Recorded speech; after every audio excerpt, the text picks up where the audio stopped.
Hello everyone, আসসালামু আলাইকুম। কি অবস্থা আপনাদের? আপনারা সবাই কেমন আছেন?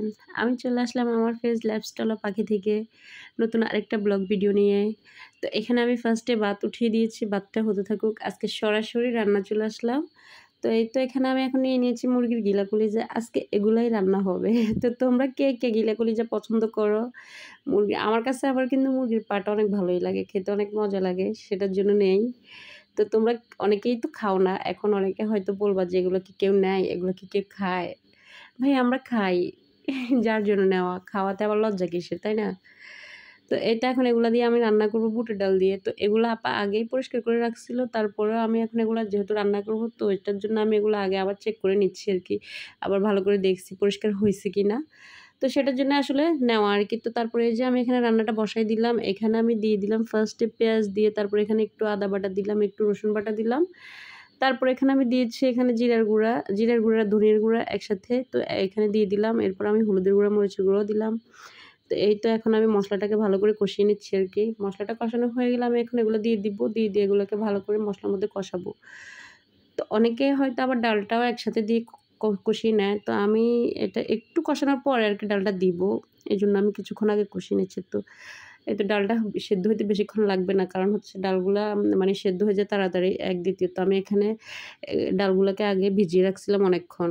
তো ভিজিয়ে রাখলে হয় কি ডালটা তাড়াতাড়ি সিদ্ধ হয়, বেশি সময় লাগে না। তো আমি এভাবে বুটের ডালটা আসলে করি আরকি। রান্নার আগে আমি কিছুক্ষণ প্রায় চেষ্টা করি যে কিছুক্ষণ ২৫-৩০ মিনিট ভিজিয়ে রাখার চেষ্টা করি আরকি। তো তাহলে হয় আরকি মানে অত বেশি সময় লাগে না যে মানে ডালটা সেদ্ধ হইতে আরকি। তো এই তো এখন আমি ডালটা দিয়ে দিলাম এখানে। তো এখানে এখন আমি ডালটা দিয়ে দেওয়ার পর একটু ঢেকে দিছি। তো এই তো এই মানে পানিটা শুকানোর পর আমি আবার এখন ঝোলের জন্য পানি দিয়ে দিলাম আরকি। তো দেখো আমি এভাবেই রান্না করতেছি। এখন আমি একটু উম গরম মসলা দিলাম গুঁড়া। রান্নাটা প্রায় হয়ে আসছে। যার জন্য একটু গরম মসলা দিলাম। তো এই তো এই তো তারপর আমার রান্না শেষ। এখন আমি এখান থেকে কিছুটা নিয়ে নিবো মানে খাওয়ার জন্য বেড়ে নিবো আরকি। তো আসলে আমি এখানে তেল দাগ করি নাই যেহেতু এমনি তেল অনেকটা ছিল। যদিও ভিডিওতে অতটা বোঝা যায় না সেটার জন্য আমি এখানে তেল দাগ করি নাই আরকি।